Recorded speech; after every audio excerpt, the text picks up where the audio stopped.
আপোনালোকে আহাৰ কি 10 মিনিটৰ ভিতৰতে মই দুটামান কথা মোৰ মনলৈ আহাৰ কাৰণে কৈছো যে মুখ্যমন্ত্ৰী হিমন্ত বিশ্ব শৰ্মা ডাঙৰীয়া এজন সৰ্বকালৰ বিফল মুখ্যমন্ত্ৰী আসন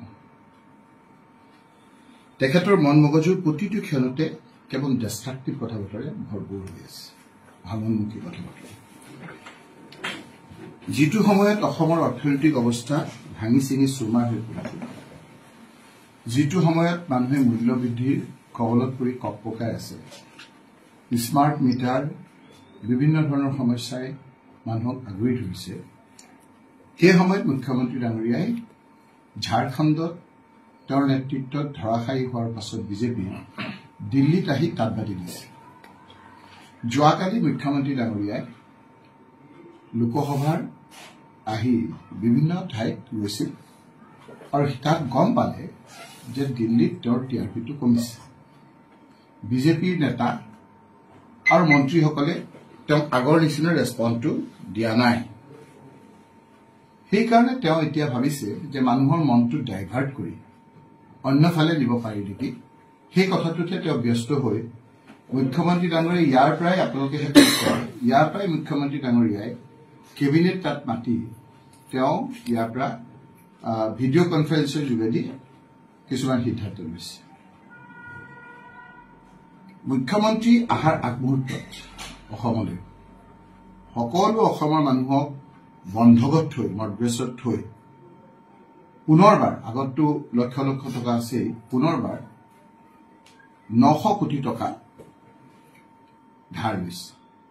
সেই বিষয়ে আজি তেওঁ নিমাত নিতান এটা কথাও নকয়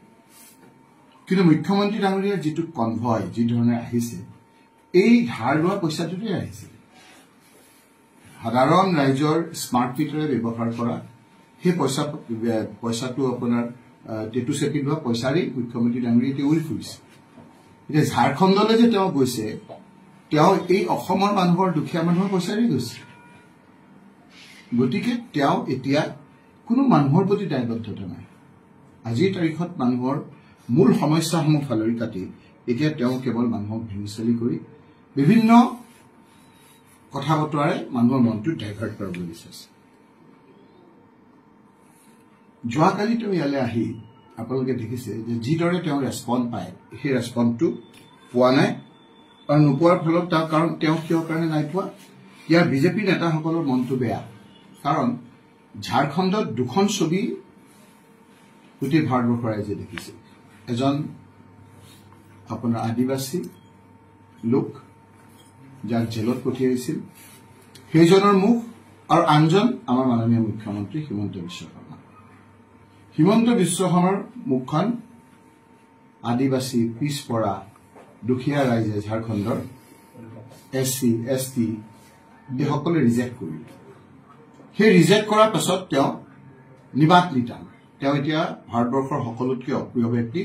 আৰু বিজেপিৰ ভিতৰত সকলোতকৈ তেওঁ আপোনাৰ অপ্ৰিয় ব্যক্তি সেইকাৰণে তেওঁ এনে কিছুমান কথা বিচাৰি ফুৰিছে যিবিলাক কথাৰে তেওঁ এই হেৰুৱা যিটো তেওঁৰ কথা বতৰা অকণমান ক'ৰবাত জোৰা লগাব পাৰি নেকি এতিয়া আমাৰ কথাটো হ'ল যে মুখ্যমন্ত্ৰী ডাঙৰীয়াই এবাৰো নকলে যে মই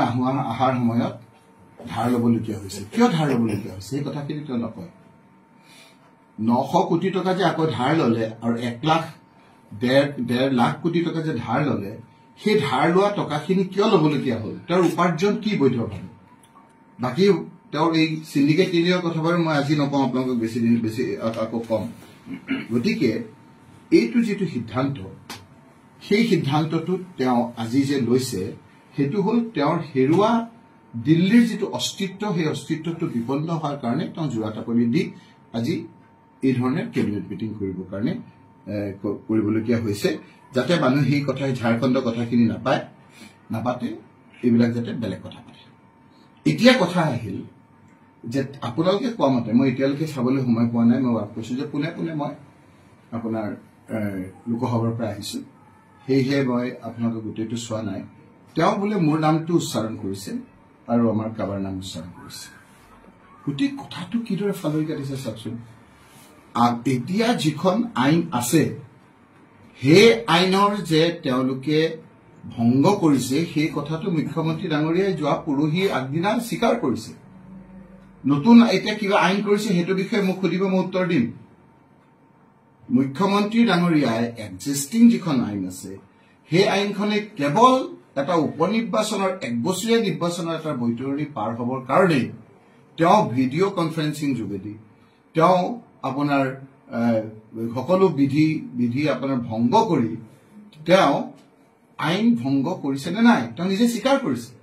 এই এক্সিষ্টিং যিটো আইন সেই আইনখন ভংগ কৰাৰ অপৰাধত তেওঁৰ বিৰুদ্ধে তেওঁ নিজেই ব্যৱস্থা ল'লে নে নাই তাৰ পিছতে আজি কথাখিনি আহিব এক্সিষ্টিং যিখন কৈছে যে 5 কিলোমিটাৰৰ ভিতৰত বেখাদ্যত সেইটো দূৰত্বত আপোনাৰ কোনো ধৰণৰ ৰাজহুৱা স্থানত তেনেকুৱা ধৰণৰ কৰিব নোৱাৰে মই যিবিলাক কথা ক'ব বিচৰা নাই এতিয়া আমি সেইটোৱে কথা কৈছিলো তেওঁ এতিয়া ফালৰি কাটি বেলেগ কথা ক'ব খুজিছে সেইটো তেওঁ কৰিছিল নে নাই তেওঁ কওকচোন কৰিছিল নে নাই তেওঁতো স্বীকাৰে কৰিছে বুলি গতিকে সেই যে আইন ভংগ কৰিলে তেওঁ যে নিজে স্বীকাৰ কৰিলে তেওঁ সেইটোৰ লগত জড়িত সেইটোৰ বিষয়ে তেওঁ নিজকে ব্যৱস্থা ল'লে নে নাই তাৰ পিছতে বাকী কথাখিনি আহিব এতিয়া আমাৰতো গোটেইটো চৰ্চা হ'ব যে বন্ধ কৰি দিলে মই ক'লো যে বন্ধ আছিল নে নাই আগতেতো বন্ধ আছিল কেৱল বৈতৰণিটো পাবৰ কাৰণে তেওঁ এইটো খোলাহে লৈছিলে বাকী সাধাৰণ মানুহেতো আপোনাৰ এইটো কৰিবলৈ ভয় কৰে তেওঁ যেতিয়া ভিডিঅ'ত ক'লে যে তোমালোকে যি কৰা মই আছো মোৰ ফালৰ পৰা দেখি মই চাম মই দাৱাত খাবলৈ আহিম তোমালোকৰ তাত তেতিয়াহে মানুহে এই কথাখিনি সাহস পালে সেই কথাটোকে কৈছিলো যে মই নিৰ্বাচনৰ যিমান বেৰা জিকিছো কোনোদিন ৰাজহুৱাভাৱে এনেধৰণৰ কামত মই জড়িত হোৱা নাই তেওঁ কেৱল নিৰ্বাচনত এটা উপনিৰ্বাচন পাৰ হ'বৰ কাৰণে এই ধৰণৰ তেওঁ হৰণাপন্ন হৈছে তেওঁতো এইটো বিশ্বাসঘাতকতাৰ তেওঁতো এটা স্বৰূপ আছেই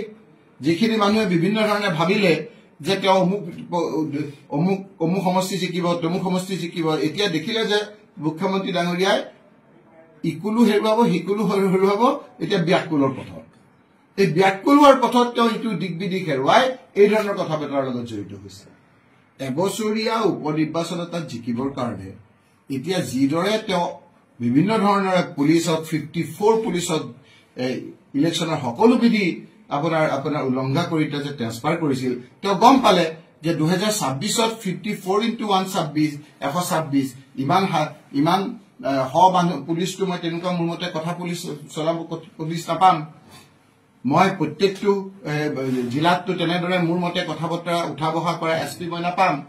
মোৰ কথা মতে তেনেধৰণৰ ওচি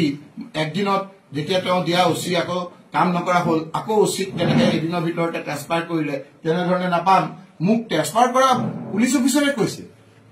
যে আমাক সাধাৰণতে যেতিয়া এটা পৰ্দাৰ ওলাই আমাক 5 দিন এসপ্তাহ সময় দিয়ে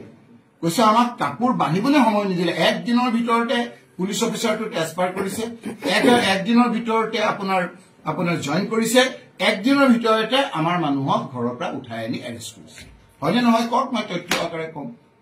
গতিকে আজিৰ যিটো ৰিয়েকশ্যনটো বিচাৰিছে সেইটো আপোনাৰ ৰিয়েকশ্যনটো আমাক যিটোকে হ'লে মই সকলো কম কিন্তু পুৰণা এক্সিষ্টিং যিটো আইন আছে সেই আইনটো তেওঁলোকে ভংগ কৰিছে নে নাই আৰু কৰাৰ কাৰণে তেওঁ মুখ্যমন্ত্ৰীয়ে নিজে স্বীকাৰ কৰাৰ কাৰণে তেওঁ নিজৰ বিৰুদ্ধে ব্যৱস্থা লৈছে নে নাই সেইটো প্ৰথমে স্বীকাৰ কৰক এইটোতো হয়েই মানুহটো তেওঁতো আৰু এতিয়া বিশ্বাস বৈতৰণি যেতিয়া পাৰ হ'ল সেই মানুহখিনিকতো এতিয়াতো আকৌ আপোনাৰ বিশ্বাসঘাতকতা কৰিব কাক বিশ্বাসঘাতকতা কৰা নাই কোনখিনি মানুহক বিশ্বাসঘাতকতা কৰা নাই আজি আহোম সম্প্ৰদায়ৰ মানুহখিনিয়ে ভাবি আছে যে আমাৰ ডিলিমিটেশ্যনৰ যোগেদি আমাৰ অসুবিধা হ'ল চুতীয়া সম্প্ৰদায়ৰ মানুহে ভাবি আছে যে আমাৰ এটা সমষ্টি আছিল এতিয়া নাইকিয়া হ'ল মৰাণ বটক লোকসকলে আজি ভাবি আছে যে আমাৰ এটা সমষ্টি আছিল নাইকিয়া হ'ল কোচ ৰাজবংশী মানুহসকলে ভাবিছিল যে আমাৰ সমষ্টিকেইটা নাইকিয়া হ'ল আমাৰ বঙালী হিন্দু মানুহখিনিয়ে ভাবিছে যে আমাৰ আগতে 15টা আছিল বৰাক ভেলীত আছিল আজি 13টা হ'ল এতিয়া তেওঁলোকক মিয়া লগা হ'ল এতিয়া যেতিয়া দেখিলে যে এইটো নহ'ব সিটো নহ'ব এতিয়া তেওঁ ব্যাকুল হৈ এনেধৰণৰ সিদ্ধান্ত লৈছে এইটো মুখ্যমন্ত্ৰী ডাঙৰীয়াৰ এতিয়া যিটো আপোনাৰ বিপদ কালে আপোনাৰ বিনাশ কালে বিপৰীত বুদ্ধি যে এতিয়া বিভিন্ন ধৰণৰ এনেধৰণৰ কাৰ্য কৰা দেখিব এইটোতো আছেই তেওঁ যেতিয়া লাগে তেতিয়া তেওঁ এইটো শিথিল কৰি দিয়ে আৰু যেতিয়া নালাগে তেতিয়া তেওঁ আপোনাৰ তেওঁ সেইটো আপোনাৰ কাৰ্যকৰী কৰে যেতিয়া লাগে তেওঁ শিথিল কৰি দিয়ে পৰৱৰ্তী সময়ত আকৌ সলনি কৰাৰ সম্ভাৱনা আছে নেকি কোনো সলনি এক্সিষ্টিং লয় আছে এইটো ল তেওঁ নিজে ভংগ কৰিছিল আপোনালোকক মই দেখুৱাই দিম তেওঁ কি কৈছিল বিধানসভাত তেওঁ কি কৈছিল আপোনালোকে এতিয়াও তাত গ'লে আপোনালোকৰ তাতে দেখা পাব আজি মোৰ মনটো আনিয়াতকে ভাল মই ফাইল এটা বিচাৰি পোৱা নাছিলো মুখ্যমন্ত্ৰী ডাঙৰীয়াই জানিব আৰু মই সেইকাৰণে মই পৰ্যায়লৈ নাযাওঁ কাৰণে দেখুৱা নাছিলো এইটো এটা মোৰ ফাইল এই ফাইলত আপোনাৰ বিভিন্ন আপোনালোকে বুজি নাপাব বুজিব ইয়াত বিভিন্ন ধৰণৰ মানুহৰ উক্তি আছে এটা এটা লাইন কৰি দিম এইবিলাকত গৈ মই ৰাজনীতি কৰিব খোজা নাছিলো যদি মই বোকাত নামিব লাগে মানে আমি এইটো মই পোৱা নাছিলো তাৰমানে আজি আপোনাৰ পালো খিলি আহি পালে যে মই ভবাই নাছিলো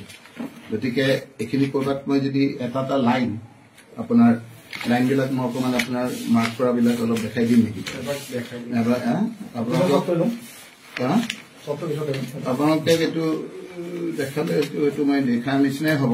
এইবিলাক কিবা কিবা ওলাই যায় নহয় আজিকালি যেতিয়া দেখাম ভালকে দেখাম দিয়ক এটা এটা লাইভ কৰি দিম যাক বুজাব খুজিছো তেওঁ বুজি যাব কি ফাইলটোত আছে ফাইলটো দেখিলে বুজিব নহয় এই ফাইলটো হাইকোৰ্টৰ ফাইল মই কৈ এটা কথাও নাই কিমান পুৰণি ফাইল এইটো পুৰণি মানে আপোনাৰ পুৰণি মানে এইটো কেতিয়া এইটো পিএল ইমান